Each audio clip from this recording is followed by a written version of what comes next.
Hey everyone! Before we get into this topic, make sure you like, subscribe, and drop a comment down below, because today's video is a lot.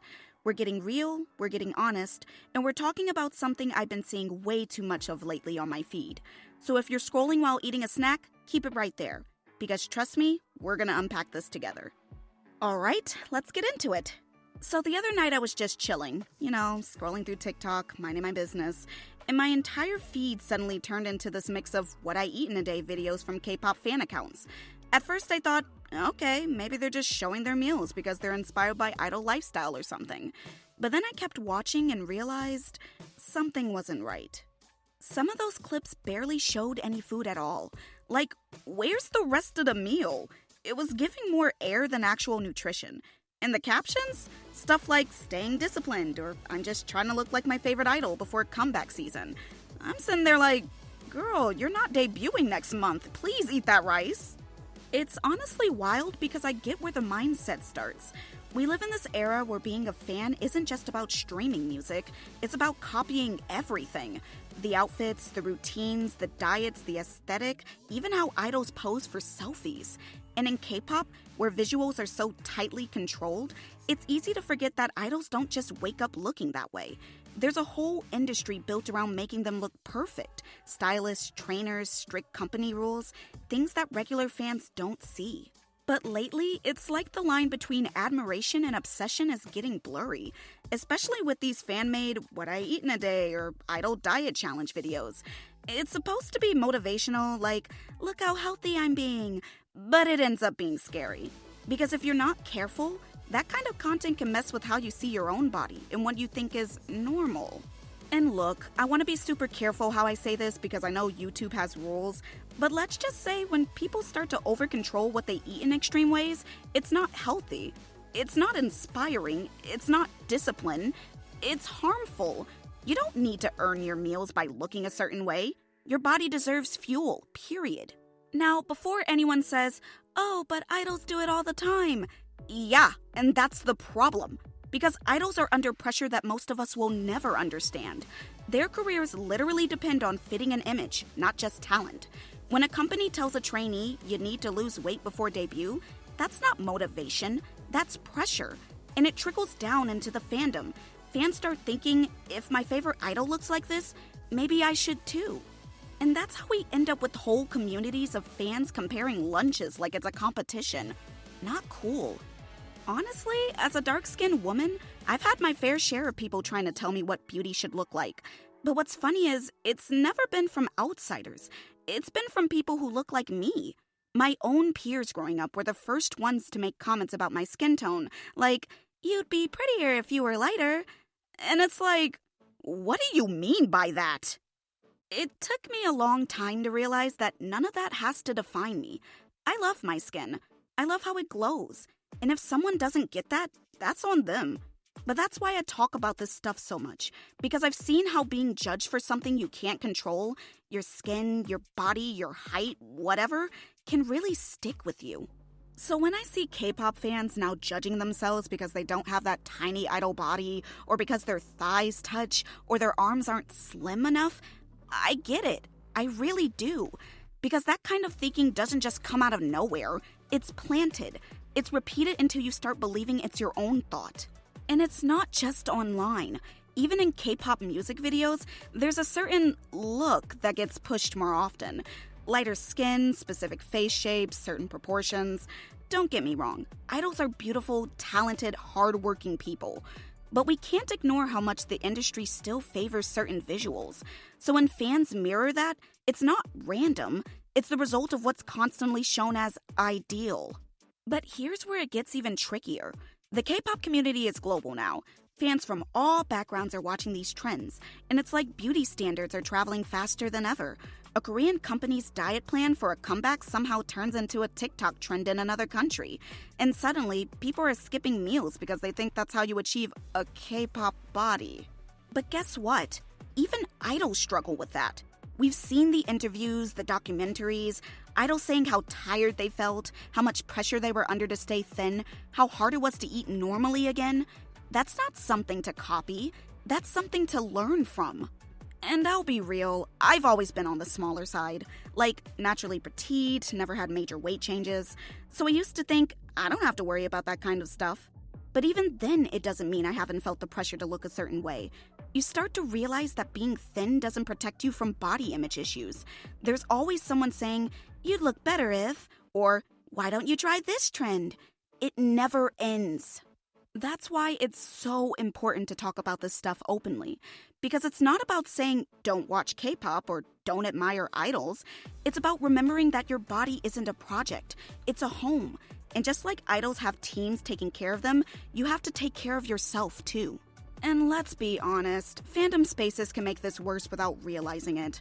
Like, the same people who preach self-love will turn around and drag an idol for gaining weight between comebacks. Or fans who claim to love idols will share pictures comparing body shapes like it's a ranking chart. It's weird, because we're all supposed to be here for the music, right? So why does everything keep going back to appearance? And you know what else? Twitter. Oh my goodness, Twitter. Or I guess X, whatever Elon wants to call it now. It's one of the worst places for body commentary in fandoms. Every time a new photo drops, you've got people zooming in, analyzing jawlines, waist sizes, or editing clips to exaggerate body differences. Like, do y'all realize you're talking about real people?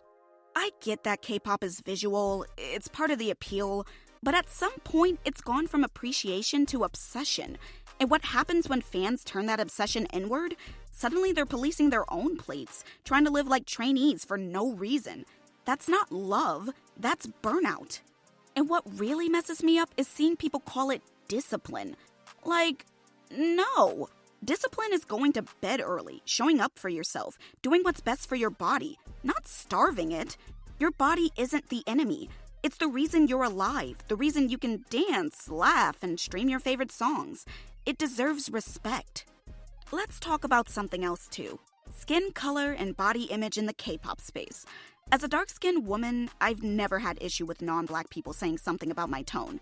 It's always been from people who look like me. And that hurts more, you know? Because it makes you realize how deep these beauty standards go.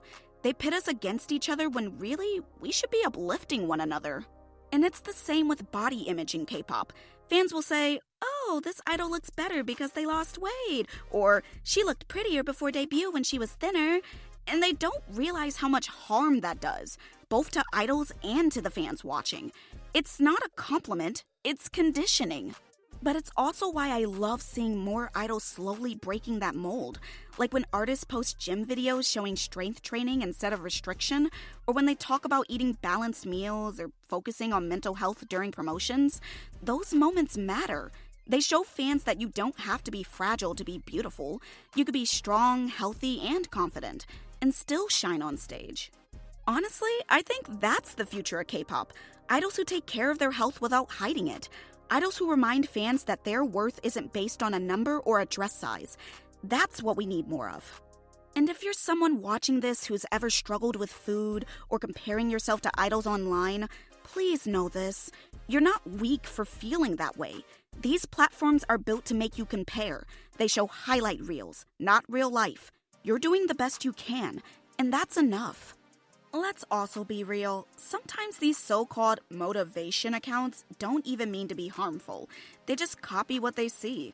But over time, the message becomes twisted. Look at me being healthy turns into look at me disappearing. And that's not okay, because no one should have to disappear to be loved. So if you ever feel like your feed is getting too toxic, please take a break. Unfollow those idol diet pages. Block those comparison threads. Curate your feed the same way you curate your playlist, with love. And to my fellow K-pop fans, let's change the conversation. Let's make it normal to compliment idols for their energy, their stage presence, their kindness, not just their looks. Let's make it cool to say, wow, she looks happy, instead of, wow, she looks thinner. Because being happy and being healthy are what actually glow. I'll tell you something that really shifted my mindset. Realizing that the same industry that sells you insecurity also sells you the solution. Skin lighteners, diet teas, beauty filters, they profit off people not feeling good enough. But you can choose to step out of that cycle. You can decide that your body is not up for debate. You don't owe perfection to anyone. You don't owe smallness. You don't owe comparisons. What you owe yourself is peace. So yeah, I'm glad I was on the smaller side growing up. I never had to deal with people commenting on my size the way others did. But I've still had moments where I felt I had to change something. My hair, my style, my skin. And every time I tried, it just made me feel less like me. Now, I love me exactly as I am. And that's not arrogance. That's freedom. And I want that for everyone watching this too. Whether you're a fan of La Seraphim, Ive, Dreamcatcher, or whoever, remember that those idols are trained to perform, but you are trained to live. You deserve to eat well, laugh loud, sleep enough, and exist without guilt. So let's stop glamorizing struggle. Let's start glamorizing balance. All right, if you're still here, first of all, I love you. You're a real one. Comment, I love my body for real down below so I know you watched all the way to the end. Let's flood the comments with positivity because this platform needs more of that. And of course, don't forget to like, subscribe, and turn on notifications so you don't miss future videos. We've got more real talks like this coming soon, and I promise they'll make you think, laugh, and hopefully feel seen. Remember this before you click off. Your body is not a trend. It's a home. Treat it like one.